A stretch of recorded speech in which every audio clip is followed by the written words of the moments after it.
Lecture number 24 जी। इसके अंदर हम जो चीज़ आज पढ़ेंगे वो दो तीन छोटे छोटे से काम है स्मार्ट से। Number one, language, regular languages क्या होती हैं। उसके बाद हम देखेंगे कि complement of a regular language क्या होती है। इसमें तीन छोटी छोटी ट्रिक्स हैं जो आपने सीखनी है, वो 5 मिनट में भी आप सीख सकते हैं। ठीक है, सबसे पहले तो वो रिवाइज करा रहा है कॉन्सेप्ट को कि व्हाट आर रेगुलर लैंग्वेज। हम जानते हैं कि ऐसी लैंग्वेज जिसको आप बजरिया रेगुलर एक्सप्रेशन एक्सप्रेस कर सकते हैं उसे हम रेगुलर लैंग्वेज कहते हैं। ठीक है, सो उसके बाद हमारे पास है कि अगर L1 और L2 दो रेगुलर लैंग्वेजेस हैं तो जब आप इसके दरमियान R ऑपरेशन डालेंगे L1 प्लस L2, बेसिकली ये L1 और L2 होता है। और जब आप इसको L1 L2, ये बेसिकली एंड ऑपरेशन होता है। जब आप L1 L2 करेंगे या आप L1 का क्लीन स्टार क्लोजर ले लेते हैं तो ये भी रेगुलर लैंग्वेजेस ही रहती हैं। ये भी एक पुराना रूल है जो आप प्री मिड में पढ़ कर आए हैं, mid term. This fact can be proved by two methods. ठीक है, अब इसको हम मेथड के जरिए प्रूव करते हैं। और बल्कि सबसे पहली ट्रिक जो हम इसके अंदर सीखेंगे वो ये वाली है कि अगर आपको दो ट्यूरिंग ट्रांजिशन ग्राफ दिए हुए हैं तो उन ट्रांजिशन ग्राफ के ऊपर एंड ऑपरेशन और आर ऑपरेशन किस तरह से लगाना है और नई डायग्राम जो होगी वो क्या होगी। ये पहली ट्रिक है इस लेक्चर। ठीक है, तो देखें जी पहली ट्रिक क्या कहती है। फर्ज करें जी बाई टी जी के ऊपर हम आ जाते हैं जी कि L1 और L2 जो है ना ये दो रेगुलर एक्सप्रेशन है और इनको TG1 और TG2 से जो है ना वो हमने डिनोट किया हुआ है। तो ये अगर हैं तो इसका मतलब है L1 प्लस L2 भी एक लैंग्वेज होगी, L1 L2 भी एक लैंग्वेज होगी और L1 स्टार जो है ये भी एक लैंग्वेज होगी। ठीक है, अब इनके ट्रांजिशन ग्राफ हम ये भी पढ़ कर आए हैं कि हर रेगुलर लैंग्वेज को रेगुलर एक्सप्रेशन से भी डिफाइन किया जा सकता है और ट्रांजिशन ग्राफ से भी डिफाइन किया जा सकता है। अब नीचे उसने बता दिया कि ये आपके पास ना दो ट्रांजिशन ग्राफ हैं। एक को आप समझेंगे TG1 जो है ना ये L1 का है और TG2 जो है ये L2 का है। तो इसी डायग्राम के अंदर पहला आंसर छुपा हुआ है। जब आपके पास एक लैंग्वेज का TG1 हो, दूसरे का TG2 हो और आपसे कहा जाए कि L1 प्लस L2 का कैसे बनाना है, तो कैसे बनाएंगे। उनकी जो फाइनल स्टेट्स हैं उनके दरमियान एक नई फाइनल स्टेट को इंट्रोड्यूस करेंगे और उन दोनों में हम एम्प्टी स्ट्रिंग को इनपुट कर देंगे। समझ आ गई बात की। दिस इज फर्स्ट टेक्निक जो हम यहाँ पे सीख रहे हैं।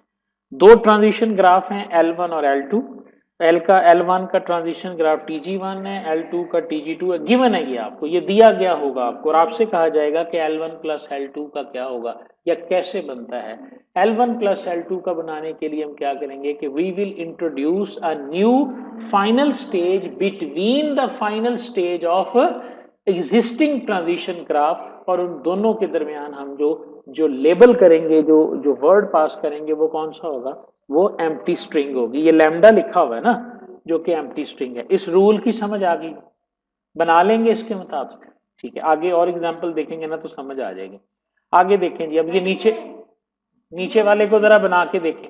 नीचे दो मिसालें दी हुई हैं, एक है TG1, 1 के ऊपर माइनस है, N प्लस है और दूसरा है। अब इसकी हमने L1 और L2 बनानी है। ठीक है, ये ऊपर वाली डायग्राम्स ही हैं दोनों, सिर्फ उसने ना पहले वर्टिकली बनाई हुई थी, अब उसने हॉरिजॉन्टली। तो जब L1 L2 बनाना हो तो उस वक्त तरीकाकार क्या है। उस वक्त तरीकाकार इससे नीचे वाली डायग्राम में आप देखें, उस वक्त तरीकाकार ये है कि आप सिंपली उनकी जो फाइनल स्टेट्स हैं उनके दरमियान एक लाइन ड्रॉ कर देंगे, मिला देंगे उनको और उनके ऊपर एक लैम्डा स्ट्रिंग जो है वो पास कर देंगे। ये रूल हमें दो मिल गए। ठीक है, तीसरा हो गया उसका क्लोजर हम कैसे लेंगे। तो क्लोजर के लिए हमने ये देखा कि हमारे पास वो मौजूद थी, आप उसकी इनिशियल और फाइनल स्टेट्स जो हैं उनके दरमियान आप लूप क्रिएट कर दोगे विद लैम्डा पासिंग स्ट्रिंग। समझ आ रही है। तो ये बन जाएगा आपके पास क्या, L1 स्टार। तो अब हमने क्या किया, हमारे पास L1 स्ट्रिंग थी और L1 लैंग्वेज थी एक रेगुलर, L2 लैंग्वेज थी। हमने L1 प्लस L2 का ट्रांजिशन ग्राफ जनरेट कर दिया।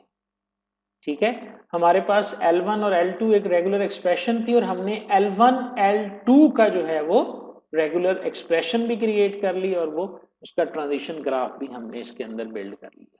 इस बात की समझ आ गई। इसी की प्रैक्टिस हम आगे एक और एग्जांपल में करते हैं। देखें जी आगे एग्जांपल है आपके पास, फॉर एग्जांपल ये वाली कि इसमें एक कंसीडर द फॉलोइंग टीजी है, ये पेज नंबर 65 के एंड के ऊपर, यानी आप देखें 1 प्लस माइनस, यानी 1 ही इसकी इनिशियल है, 1 ही इसकी फाइनल है, दूसरी स्टेज 2 है। जो ऊपर स्ट्रिंग्स हैं इनको हम नहीं देखते, अब हम इसको, और दूसरा हमारे पास जो टीजी है वो है P माइनस और Q प्लस, ठीक है। अब हम इनको L1 प्लस L2 बनाएंगे। फिलहाल अगले पेज पे ना जाएं और यहीं पे बनाने की कोशिश करें, अगले पेज पे हम इसका सोल्यूशन नहीं देखते, तो हम इसका सोल्यूशन यहीं पे बनाएंगे। तो क्या रूल हमने पढ़ा कि L1 प्लस L2 बनाने के लिए हम इसकी जो फाइनल स्टेट्स हैं उनके दरमियान एक नई स्टेट को इंट्रोड्यूस करेंगे और दोनों में लैम्डा स्ट्रिंग पास कर देंगे। तो इसका मतलब है 1 में और Q में, 1 उधर फाइनल 1 है ना जी, इनिशियल 1 जो है ना, ये इनिशियल भी है फाइनल भी है, क्योंकि प्लस माइनस लिखा हुआ है। तो हम 1 में और दूसरे TG2 में P के अंदर एक नया स्टेट इंट्रोड्यूस करवाएंगे, उसके ऊपर माइनस लिखेंगे और दोनों में लैम्डा स्ट्रिंग पास करेंगे। तो पेज नंबर 66 पे जाके देखें कि क्या ऐसी ही बनी हुई है। तो देखें जी बिल्कुल ऐसी ही डायग्राम आपके सामने बनी हुई है। दोनों में से उसने जो है ना एक फाइनल स्टेट को बनाया ऊपर सा करके, हैं देख रहे हो ना, ये देखो फाइनल स्टेट को इंट्रोड्यूस किया, ठीक है। अच्छा, और हम पढ़ के आए हैं कि इसकी L1 L2 कैसे बनती है, कि दोनों की फाइनल को हमने ज्वाइंट कर देना है। तो नीचे देखें जी, दोनों को उसने एक साथ रख के जो 1 माइनस था उसको P के साथ उसने मिला दिया है, क्योंकि L1 को हमने पहले रखना है। तो L1 को मिला दिया, P जो उसकी लास्ट थी, और P में से P अब जो है वो उसकी लास्ट स्टेज नहीं रही, ठीक है ना, उसका माइनस खत्म कर दिया। अब ये जो जो नीचे वाला ट्रांजिशन ग्राफ आपको नजर आ रहा है, ये अबव एग्जांपल का L1 L2 है। इसकी भी समझ आ गई जी। अब इसका L1 L2 स्टार इसका कैसे बनेगा, जो भी P और Q है इनके दरमियान हम एक लूप जनरेट कर देंगे जी। समझ आ गई बेटा। ये दोनों ट्रिक्स जो हैं ये आपको करनी आनी चाहिए। एक तो हो गया ये, उसके बाद आ गया जी दूसरा, कॉम्प्लीमेंट ऑफ ए लैंग्वेज क्या होता है उसको समझना है, और ये नीचे जो प्रूफ है ना इसको हमने याद करना है। बहुत सादा सा प्रूफ है ये। कॉम्प्लीमेंट हमें पता है, सेट थ्योरी के अंदर चले जाएं। मैंने जब पहला लेक्चर रिकॉर्ड किया था तो उस वक्त भी मैंने बताया था कि थ्योरी ऑफ ऑटोमेटा जो है ये सारी की सारी सेट थ्योरी पे बेस करती है। अब आप देखें कॉम्प्लीमेंट सेट क्या होता था, कि एक सेट का कॉम्प्लीमेंट सेट वो होता है जिसमें ए का कोई भी एलिमेंट नहीं होता। तो एक लैंग्वेज है रेगुलर एक्सप्रेशन, उसके अंदर वो अल्फाबेट्स है ए के ऊपर। तो अब अगर उसकी कंप्लीमेंट लेंगे तो इससे क्या मुराद है, ऐसी लैंग्वेज जिसमें इस लैंग्वेज की कोई भी स्ट्रिंग एक्सेप्ट ना हो। सादा सी बात है ना, एक लैंग्वेज L1 है, वो 15 स्ट्रिंग्स को फर्ज करो एक्सेप्ट करती है, तो L1 का जो कॉम्प्लीमेंट होगा वो उन 15 को तो कम से कम एक्सेप्ट नहीं करेगी। तो वो जो है जो वो कहलाएगी उसकी कॉम्प्लीमेंट लैंग्वेज। तो आप देखें इसमें क्या लिखा हुआ है डेफिनेशन में, let L be a language defined over alphabet Z and then language of strings defined over sigma not belonging to the L, जो कि L को बिलोंग नहीं करेंगी, will be known as complement of. इसको हम LC के साथ C को आप सुपरस्क्रिप्ट बना के लिख देंगे, इस तरह हम उसको लिख सकते हैं जी। और ये भी सेट में पढ़ा हुआ था, A कॉम्प्लीमेंट का कॉम्प्लीमेंट लेते थे तो सेट A दोबारा वापस हमारे पास आ जाता था। A बार की बार लेंगे, ये DLD में भी कॉन्सेप्ट है, डिस्क्रीट मैथ में भी है, तो सेम यहाँ पर भी आ गया। जब आप कॉम्प्लीमेंट लैंग्वेज जो होती है किसी भी रेगुलर लैंग्वेज की, उसके कॉम्प्लीमेंट का जब आप मजीद कॉम्प्लीमेंट लेंगे तो दोबारा आपके पास वही लैंग्वेज आ जाएगी। तो सबसे पहले इसका प्रूफ क्या, पेपर में आता है कि प्रूफ करें कि L जो है C जो है ये एक रेगुलर, ये सवाल आ जाता है इसी तरह, ये जो थ्योरम बना हुआ है, prove that LC is also a regular language, इस तरह सवाल आएगा पेपर, ठीक है। या इस तरह आ जाएगा, prove that complement language of A regular expression is also a regular expression. और समझ आ रही है, किसी भी तरीके से वो स्टेटमेंट दे के पूछ सकता है। तो कितना सादा जवाब है इसका, ये जो नीचे लिखा हुआ है ये जवाब है इसका। वो कहता है, सुनो जरा मैं समझाता हूँ, कि वो ये कहता है कि जी फर्ज करो ना L जो है ये एक रेगुलर लैंग्वेज है, हमने उसका बनाया फाइनाइट ऑटोमेटा, ठीक है, यानी उसकी डायग्राम बना ली। उसे हमने f का नाम दे दिया। और अब जो फाइनाइट ऑटोमेटा है इसका क्या मतलब है कि ये सारी स्ट्रिंग्स सारी लैंग्वेज L को एक्सेप्ट करेगा। फाइनाइट ऑटोमेटा में मेरी तरफ देखें, कोई ना कोई इनिशियल स्टेट्स होंगी, कुछ ना कुछ फाइनल स्टेट्स होंगी। अब हमने क्या किया, अब हमने जो इनिशियल स्टेट्स थी ना, जो नॉन फाइनल स्टेट्स थी ना, उनको बना दें फाइनल, और जो फाइनल थी उसको बना दें नॉन फाइनल, उल्ट कर दें। अब अगर हम इस फाइनाइट ऑटोमेटा को उल्ट कर देंगे तो इससे क्या होगा, the new finite automata will not accept the language of L for which it is made। जिसके लिए आपने इसको बनाया था, इस तरह करने से अब उसकी कोई लैंग्वेज भी इसमें एक्सेप्ट नहीं होगी। ऐसे ही है, तो ये फिर फाइनाइट ऑटोमेटा किसका बन गया, ये उसके कॉम्प्लीमेंट का बन चुका हुआ। तो समझ आ रही है ना, क्योंकि जब किसी भी लैंग्वेज का अगर फाइनाइट ऑटोमेटा बन सकता है तो इट मीन्स कि वो एक रेगुलर एक्सप्रेशन, रेगुलर लैंग्वेज होती है।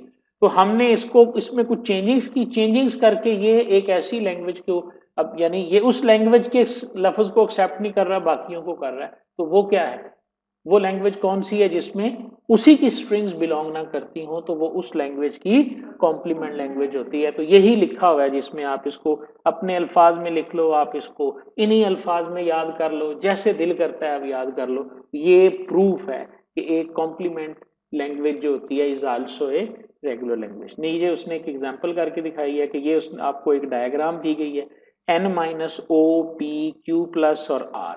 इसमें नॉन फाइनल स्टेजेस कौन कौन सी हैं जी, ओ पी क्यू और r, these are non final stages. यानी इनिशियल को छोड़ दें आप, जो नॉन फाइनल है आप उस पे आ जाएं। ठीक है, अब हम क्या करेंगे, नीचे डायग्राम में जाके देखें जी हमने क्या किया, इसको चेंज किया और जितनी थी उन सबको हमने फाइनल, इनिशियल वाली जो थी उसको छोड़ दिया और बाकी सबको जो है वो नॉन फाइनल को फाइनल में कन्वर्ट किया। तो ये जो फाइनाइट ऑटोमेटा आपको नजर, तो यही रूल अपने जहन में बिठा लो कि हमने किसी भी लैंग्वेज का अगर हमें ऑटोमेटा, फाइनाइट ऑटोमेटा दिया गया है और हमने उसके कॉम्प्लीमेंट का बनाना है, तो ये सिर्फ चेंज करनी है। हम लोग परेशान हो जाते हैं कि पेपर में डायग्राम्स के सवाल आ जाते हैं, ये हो जाता है। अब ये डायग्राम अगर आ भी जाती है तो इसमें क्या चेंज करना है, प्लस को माइनस में चेंज करना है। पिछली डायग्राम आ जाती है तो उसमें क्या करना है, एक ही एक्स्ट्रा आपने ड्रॉ करना है। यहाँ तक बात की समझ आ गई। ठीक है, इसी तरह अगर ये प्लस का क्लोजर मौजूद है तो यूनियन और इंटरसेक्शन भी इसके अंदर मौजूद है। L1 L2 are two non regular languages, then L1 intersection L2 is also a regular expression. इसकी कहता है प्रूफ दो, डिमॉर्गन लॉ के जरिए हम इसको प्रूफ करेंगे जी। ये 3 लाइनों का प्रूफ है जो आपने जुबानी याद कर लेना और इसमें सिंपल बातें लिखनी है। सिंस कहता है, प्रूफ क्या कहता है कि L1 और L2 रेगुलर हैं। ठीक है, तो इसका मतलब है L1C और L2C भी रेगुलर है, क्योंकि हम पढ़ के आए हैं कि एक लैंग्वेज का कॉम्प्लीमेंट भी रेगुलर होता है। अगर L1C और L2C भी रेगुलर है तो डेफिनेटली फिर उनका यूनियन भी जो होगा वो रेगुलर होगा। तो आगे हमने क्या लिखा है, हम L1 और L2 का जब यूनियन लेंगे तो उस यूनियन का जो कॉम्प्लीमेंट होगा वो क्या होगा, वो भी रेगुलर होगा। हम यही पढ़ के हैं ना, कोई भी लैंग्वेज जो है उसका कॉम्प्लीमेंट रेगुलर। ठीक है, और कोई भी लैंग्वेजेस का जो यूनियन है वो भी रेगुलर लैंग्वेज। तो अगर रेगुलर लैंग्वेज है यूनियन तो उसका जो कॉम्प्लीमेंट लेंगे तो वो भी क्या होगा, तो उससे क्या आएगा हमारे पास L1 इंटरसेक्शन L2 ही आ जाएगा डबल कॉम्प्लीमेंट लेने से। और ये इतना सी 2 लाइनें जो हैं, it is a complete proof. इतना लिखने से भी उतने नंबर मिलने हैं और इधर उधर की शाएं बाएं जो मर्जी करते रहो, ये ना लिखोगे तो कोई नंबर भी आपको नहीं मिलेगा। समझ आ गई? ठीक है, ये था हमारा लेक्चर।